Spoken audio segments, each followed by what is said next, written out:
Hey guys, how's it going, companion? Today I want to talk about the release of Tavern Brawl and the format that they have out for the first week, what it means, what we can maybe expect in the future, and maybe some strategy talk to show you guys my approach towards this brawl, I guess we're going to call it. So let's get into the details first. So those of you that haven't experienced the Tavern Brawl system, maybe I can just give you guys a little bit of introduction. So Tavern Brawl is a weekly event. It resets. It lasts about 4 days. I think it lasts 113 hours for America, but the times actually are different from each of the regions.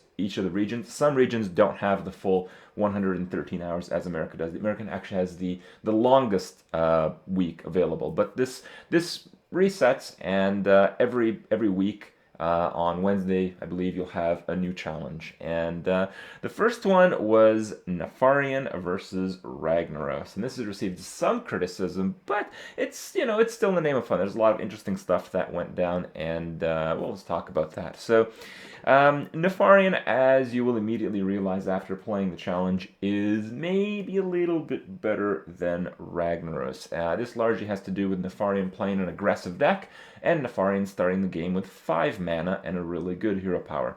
Ragnaros starts with Sulphurous, which is the weapon that he has, and a pretty bad hero power. Sometimes it's good if Nefarian doesn't get anything crazy from his hero power, which generates random spells that cost nothing.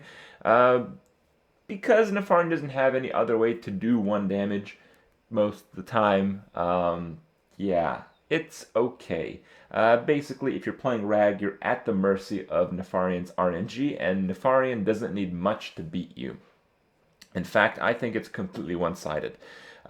Some people have mentioned that Ragnaros' quote is better than Nefarian, and people just don't know how to play it. This is like the biggest bullshit I've heard from Tavern Brawl criticism. There is some stats from the Reddit community. Nefarian has a 67% win rate. Rag has a 33% win rate. From my experience, I played Tavern Brawl for most of yesterday, several hours. I lost with Nefarian 0 times. 0 times. I won with Ragnaros about 40%. So take that for what it is. I believe if you play them both correctly, it is impossible to win with Nefarian unless you get struck by lightning in the form of RNG. And the reason this is because this week the decks are completely pre-built, and you queue up and you randomly get one of the 2 bosses. So, a lot of the depth that a lot of people and myself was hoping that would be in the Tavern Brawl format isn't really highlighted in the first week. What is highlighted is some pretty cool cards and some pretty ridiculously, just completely insane overpowered cards. This is what makes Nefarian pretty strong as well. So let's go over that. How do you win as Nefarian? So when you play Nefarian, you always keep Razor Gore, because this card is totally crazy, and Ragnaros has no hard removal. He has some damage-based removal later on, and he has some options for decent creatures. And you keep Veilstraws, because Veilstraws also, Ragnaros cannot do 7 damage on the first turn, and you can sometimes play Veilstraws on the first turn if you go second. Chromatic Drake is really powerful. Again, you just deal a lot of damage. And Magmatron, again, for the same reason, is really powerful. You deal a lot of damage.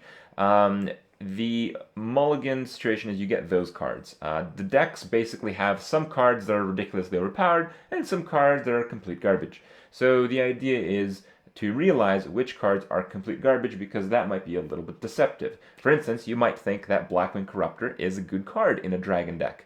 Well, it's not, because the actual dragons in the deck are completely ridiculously overpowered and kill at least 2 things by themselves, while Blackwing Corruptor, his 3 damage will often be meaningless, because Ragnaros will not usually play a creature with 3 or less health, and, well, it would not trade for any creature that Ragnaros really plays, unless he also has some really bad cards. So you want to be the one pushing for cards that cannot be dealt with, and Blackwing Corruptor can be dealt with.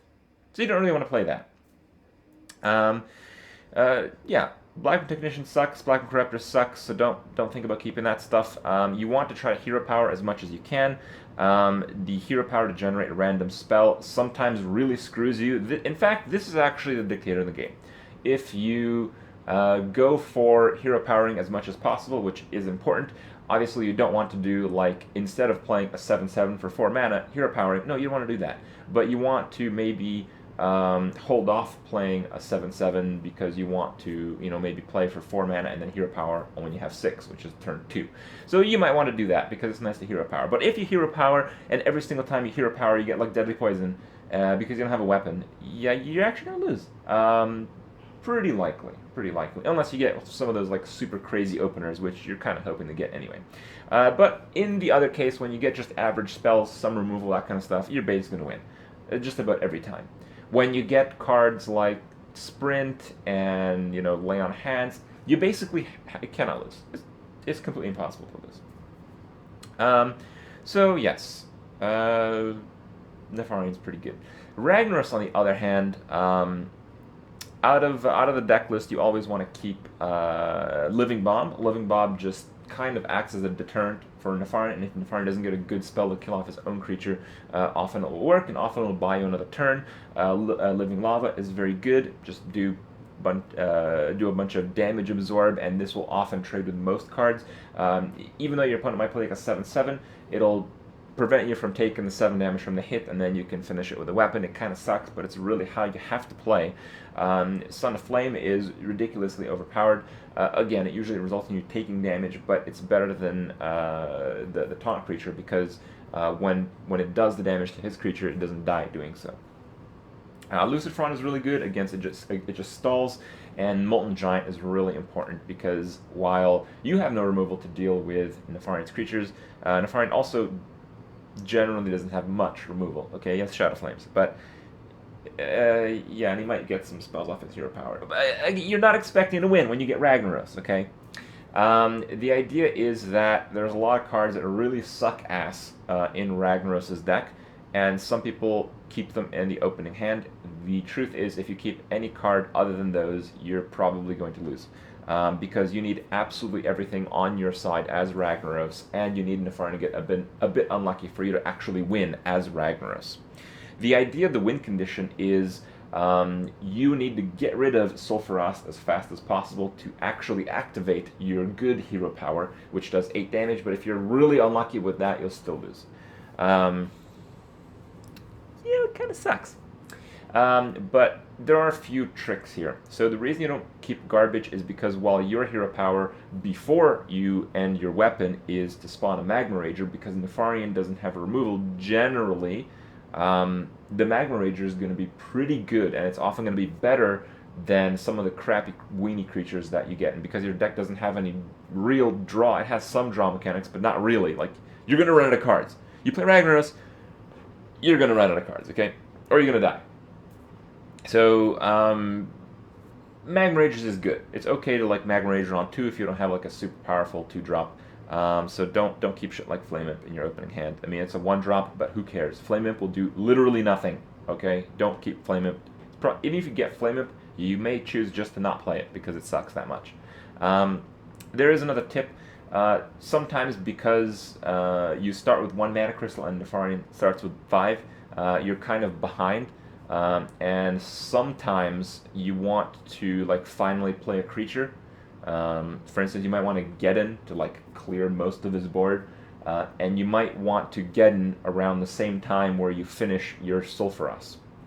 So one really important tip is if you're not going to use Ragnaros' 8 damage hero power the turn that you activate it by killing off your weapon, don't use your weapon.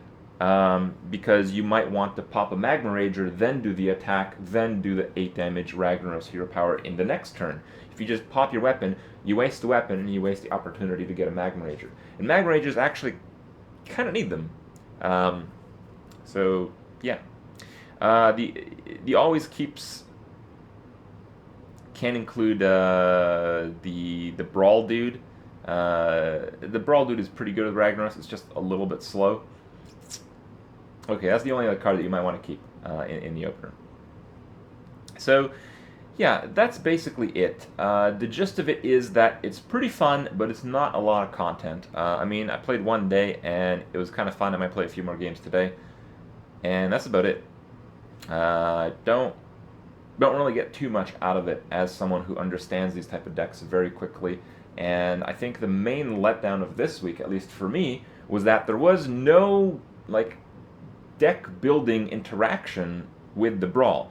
And there is going to be, because we saw screenshots of it, but I hope there's more of that and less of this. I was actually talking about it, and I think the best way to introduce even a system like this is, instead of coming up with like half the deck being ridiculously overpowered and pre-built, and half the deck being ridiculously garbage and pre-built, why not just have like some ridiculously OP cards and allow you to like input the 20 cards. You can even get a random hero. Like both the heroes kind of play the same way. They both don't have draws. They both kind of want to maximize hero power. So I thought at the very least they'd do that, because one end I think it's cooler. There's much more replayability when you can edit cards in your deck. It's Hearthstone. So yeah, there were some suggestions. People asked on Reddit, what brawls would you like to see? And people had hundreds of suggestions. And out of reviewing almost all of them, there was only one suggestion that people actually wanted that involved pre-made decks. It was the full web spinner deck versus full unstable portal deck. And I agree that would be really cool, because people experience it and really like this. And it's just, the randomness is really awesome, because it just allows ridiculously crazy stuff to happen. So what I'm trying to say is, when people are opened with ideas of what they expect from Tavern Brawl, basically nobody wants to play full pre-made decks. The reason it kind of worked is because the concept of Tavern Brawl is really, really good, and they can get away with something like this, which I feel is, let's just say, introductory. Speaking of introductory, another thing I wasn't too happy about is the fact that you need to get a hero to level 20 to play this mode. That just doesn't make any sense. Like, why do you need to do that? It just seems like senseless. This mode is made for players to be introduced and hooked to the game. Getting level 20 to play this mode sucks ass. You feel like restricted. I wanted to play this on my free second account, and I couldn't because I didn't have level 20. So I had to play like 20 matches of Mage on ladder. I kind of feel the point of this league is to give people a cool option that don't want to play ladder. So you have to go through the not fun stuff to get the fun stuff in a game that's supposed to be casual and easy to get into, and you can play on your phone and shit. So I think that's really, really dumb. I just don't like that at all. I don't see any point for that. Also, I just think the balance could be a little bit better. I talked about how this kind of stuff doesn't need to be balanced. But it doesn't need to be balanced because I was expecting that you have some input from your cards to build the deck list. So because it's always going to be new and it's going to rotate in and out, it'll kind of be balanced, because it'll take a while for people to figure out what's actually good, and then when they do, it'll be over, and then next week will happen. So you don't need balance in that sense. But in the sense that the decks are completely pre-built, you kind of need a little bit of balance. So yeah, I think the heart of the balance issue in this week is that Nefarian starts with 5 mana and is playing an aggro deck, and Ragnaros is 1 mana and he's playing a control deck. Yeah. I mean, I think if you gave Nefarian 4 mana crystals on turn 1 instead of 5, he'd still be ridiculously favored, but you might win 60% of the time rather than 70%. And these are off public figures. My figures are 100%. I don't think you'd actually lose in Nefarian unless you get ridiculously bad RNG. So yeah, I think you guys understand my point. But overall, it's pretty cool. I like the format. I learned some things. I learned that Blizzard can manipulate the heroes. Learned that Blizzard is willing to introduce a lot of new cards into the system, because they introduced basically whole new decks into the system. And we also learned that Blizzard is able to maybe even effortlessly manipulate the mana crystals in the game, which allows for far more depth to how you can play it.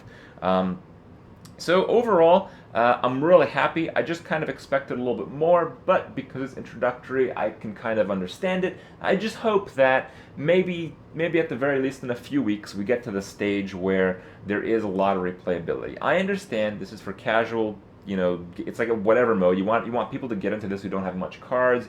I get it. I get it. You want people to be really involved in playing this mode. I get that. And I also get that, you know, most people who play Hearthstone play for like an hour a day. And because, you know, the Tavern Brawl is a week system, but you can only play for like less than 5 days within that week, a lot of people are just going to play the system for like 5 hours. And playing Nefarian versus Ragnaros for like 5 hours is, you know, about the content. You know, that's about as long as you're going to want to play it, I think. And maybe you want to cater to those guys. But because it's a weekly thing, I'm kind of hoping that they cater to, like, more evolved ideas that involve like ridiculously like intense deck building and analyzing of cards to really make the best of. So I'm hoping for that, but you know, I think we'll get a little bit of this, a little bit of that in the end, and I think over time everyone will be happy. For now, I want to show you guys some of the coolest games I experienced in my first day playing Tavern Brawl. Again, some of them don't go completely in line with the strategy I just talked about because some of these are literally my first few games playing. So yeah, check it out. It's a lot of fun. Check out Tavern Brawl. Check out the Hearth if you're new. And I'll see you guys tomorrow. More dragons. I don't even know if Atramutes is that good. But these are absolute crap, so we'll just keep the probably good and the really good. And they're really, really good.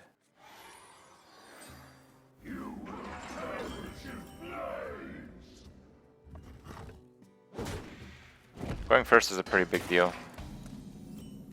For Ragnaros at least. But I don't think there's any way he can remove this. So we're gonna coin it out.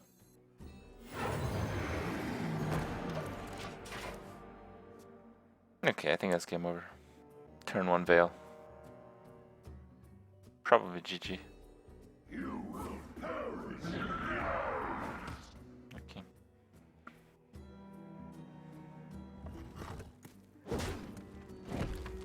Coin Veil equals automatic GG. Okay.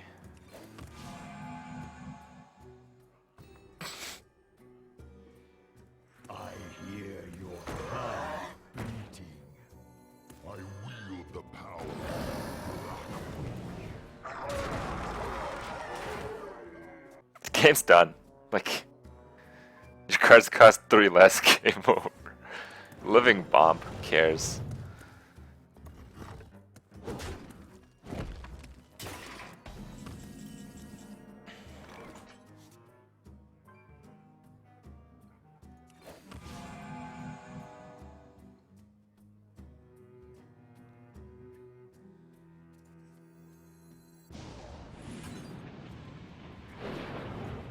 To the pretender. You cannot die.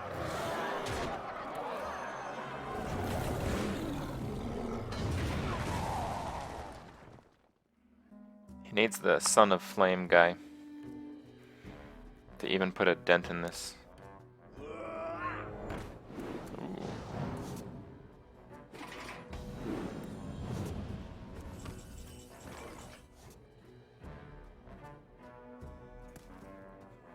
Well. That was dead. Yeah, of course.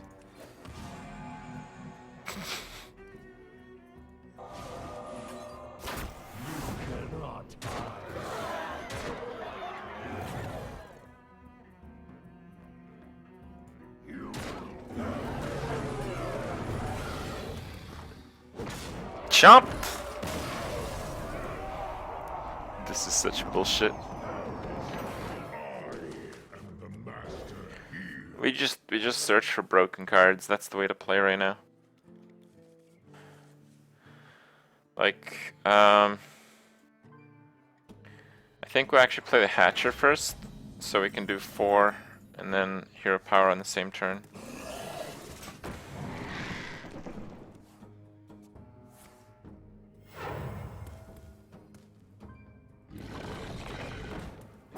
That's okay.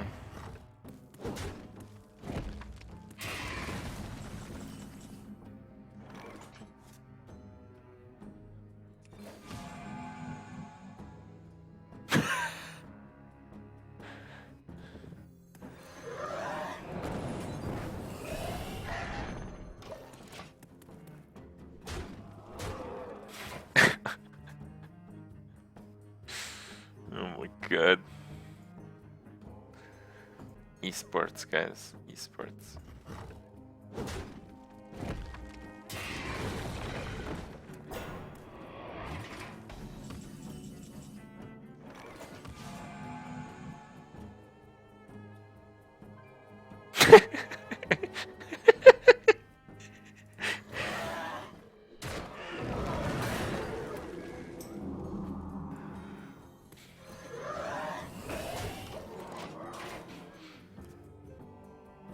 It has to be bomb. And it still doesn't do that much.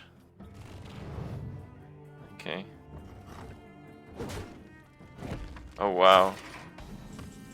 Yeah, that's really good. Okay.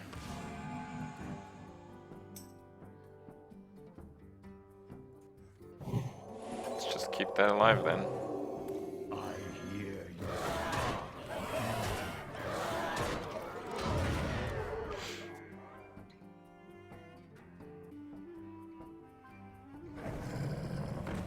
That's a good draw.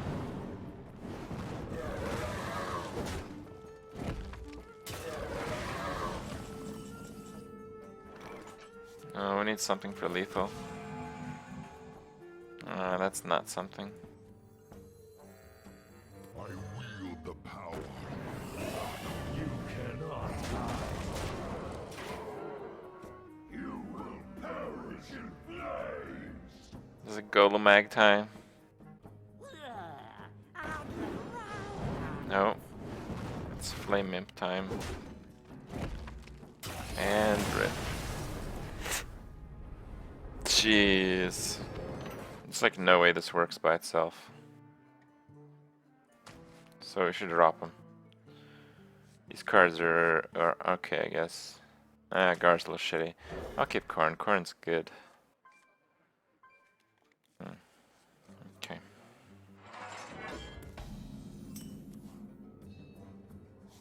Oops. Yes, I know you can do that. But so far it hasn't been worth it.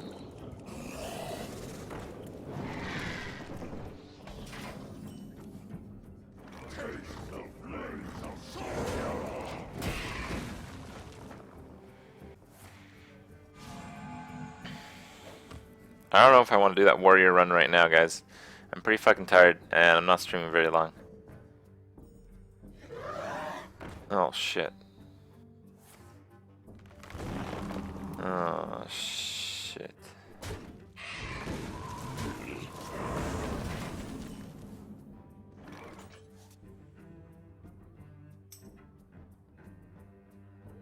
Taste the flames of Sulfuron.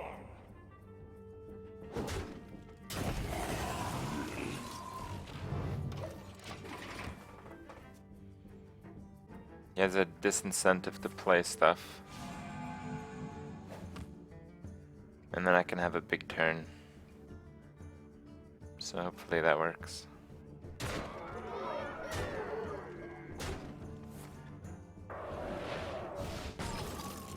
Oh, that sucks.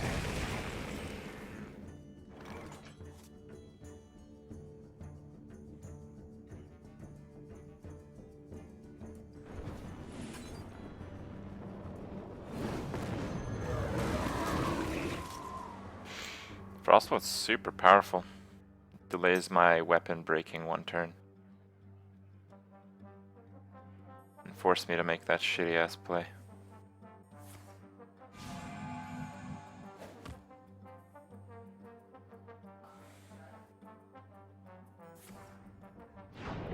As long as it's not 6. 4 should be fine.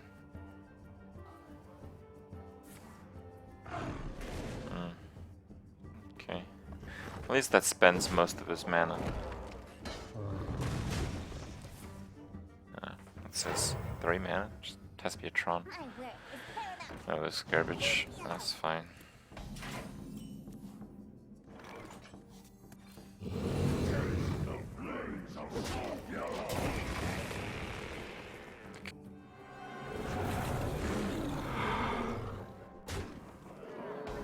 Okay, that's bad.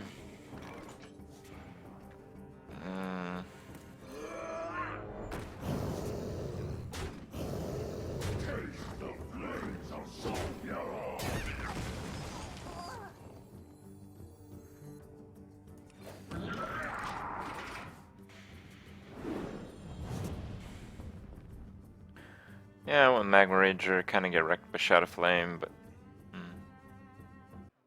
I wield the power of black.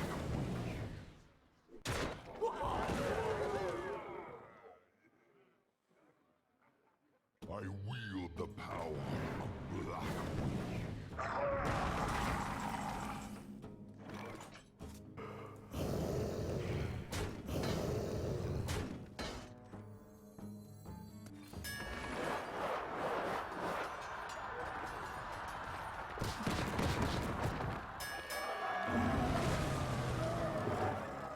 Taste the flames of Sophia!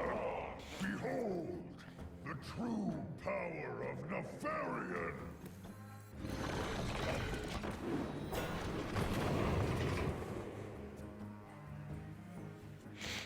the last weapon charge isn't worth anything. Could just use that and then double hero power if I want. It's better to develop a creature than to do 8.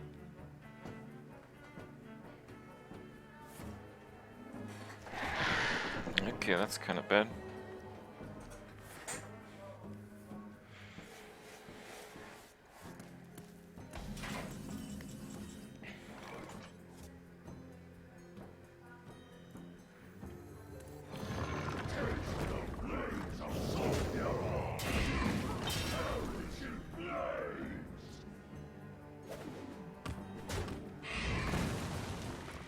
I kind of want 8 face.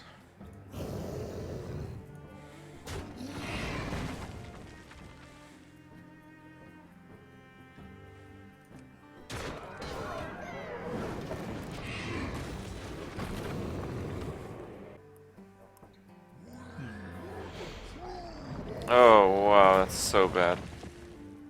It does take up like his entire turn though, which is good. My work is paramount. Leave me alone.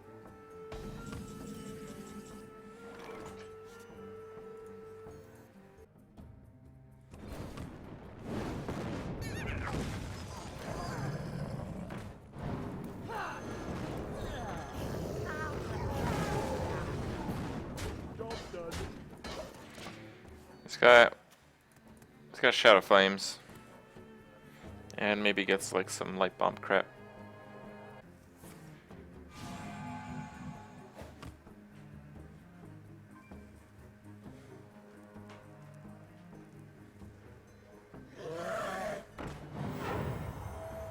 Yeah, no Shadow Flame then. Oh, what the fuck is that? Okay, if we bounce anything, we want it to be this creature.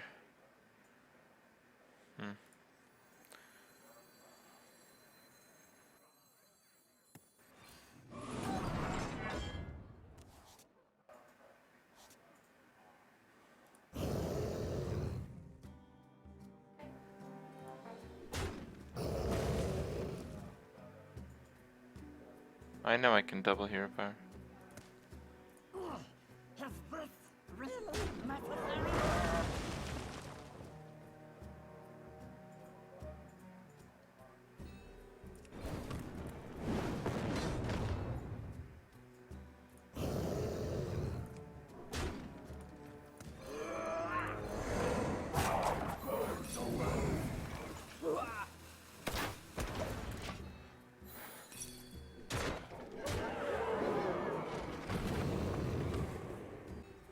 Yeah, I took damage on the legendary guy.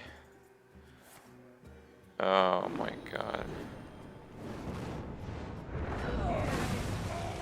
I win! Wrecked! Oh damn! How about that?